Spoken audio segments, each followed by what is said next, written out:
UG TRP தேர்வுக்கு தயாராகும் மாணவர்களுக்கு புரியும் வகையில் ஜெரால்ட் மேன்லி ஹாப்கின்ஸின் காட்ஸ் கிராண்டோர் கவிதையை எளிமையான தமிழ் நடையில் விளக்கங்களுடன் இங்கே பார்க்கலாம். ஸ்டான்சா 1. இறைவனின் சக்தி வெர்சஸ் மனிதனின் பேராசை. 1.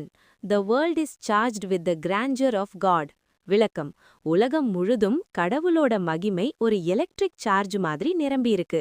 எக்ஸாம்பிள்: ஒரு பேட்டரி எப்படி சார்ஜ் ஏறி பவர்ஃபுல்லா இருக்கோ அந்த மாதிரி இந்த உலகத்துல இருக்கிற ஒவ்வொரு அணுவிலும் கடவுளோட சக்தி துடிச்சுக்கிட்டே இருக்கு. 2. It will flame out like shining from shook foil. விளக்கம்: ஒரு அலுமினியம் பேப்பர் அல்லது தங்கத் தகட்ட ஆட்டும்போது எப்படி திடீர்னு ஜொலிக்குமோ அந்த மாதிரி கடவுளோட அழகு திடீர்னு மின்னி தெரியும். 3. It gathers to a greatness like the ooze of oil crushed. விளக்கம்: அதே சமயம் ஆலிவ் பழத்தை நசுக்கும்போது எண்ணெய் மெதுவா வடியும்ல அந்த மாதிரி கடவுளோட சக்தி ஆழமாகவும் அடர்த்தியாகவும் எல்லா இடத்துலயும் பரவியிருக்கு. 4. Why do men then now not wreck his rod? விளக்கம்: இவ்வளவு பவர்ஃபுல்லான கடவுள் இருக்கும்போது மனுஷன் ஏன் அவர் காட்டின வழிய மதிக்க மாட்டேங்கிறான், அவருடைய தண்டனைக்கு ஏன் பயப்பட மாட்டேங்கிறான். 5. Generations have trod. விளக்கம்: பல தலைமுறையா மனுஷங்க இந்த பூமிய மிதிச்சு மிதிச்சு பாழாக்கிட்டாங்க. ட்ராட் என்ற வார்த்தை அந்த அலுப்பான வேலைய சொல்லுது. 6. And all is seared with trade, bleared, smeared with toil.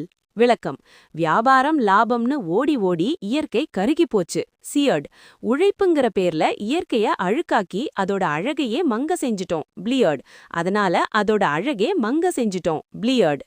7. And wears man's smudge and shares man's smell, the soil. விளக்கம்: இப்ப பூமி இயற்கையா இல்ல, மனுஷனோட கரை படிஞ்சு அவன் மெஷின்ல இருந்து வர்ற வாசனை தான் பூமியில வீசுது. 8. Is bare now, nor can foot feel, being shod. விளக்கம்: பூமி இப்ப மொட்டையா இருக்கு, மனுஷன் ஷூ போட்டிருக்கிறதால அவனால இயற்கையான மண்ணோட உணர்வை உணர முடியல. அதாவது மனுஷனுக்கும் இயற்கைக்கும் இடையில இருக்கிற தொடர்பு கட்டாயிடுச்சு. ஸ்டான்சா 2. இயற்கையின் மீளுருவாக்கம். 9. And for all this, nature is never spent. விளக்கம்: மனுஷன் இவ்வளவு அழிச்சாலும் இயற்கை இன்னும் தீர்ந்து போகல. never spent. 10. There lives the dearest freshness deep down things. விளக்கம்: வெளியில வேணா அழுக்காய் இருக்கலாம், ஆனா ஒவ்வொரு பொருளுக்கு உள்ளேயும் ஒரு ஆழமான புத்துணர்ச்சி இன்னும் உயிரோட இருக்கு.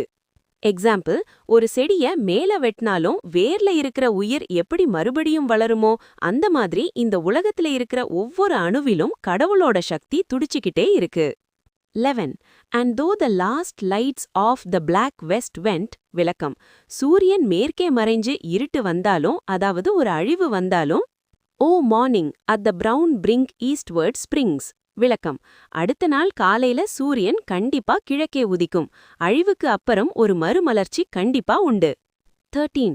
Because the Holy Ghost over the bent world. விளக்கம்: ஏன் இந்த உலகம் அழியாம தப்பிக்குது, ஏனா இந்த வளைந்த பெண்ட் பாவம் நிறைந்த உலகத்தை கடவுள் கைவிடல. 14. World broods with warm breast and with bright wings. விளக்கம்: ஒரு தாய்க்கோழி எப்படி தன் குஞ்சுகளை சிறகுக்குள்ள வச்சு பாதுகாக்குமோ அந்த மாதிரி பரிசுத்த ஆவி இந்த உலகத்தை அன்போட அரவணைச்சு பாதுகாத்துக்கிட்டு இருக்கார். TRP exam tips. Exam point of view. Structure: இது ஒரு Italian Petrarchan sonnet, octave plus sestet. Rhyme scheme: AB AB AB AB CD CD CD CD.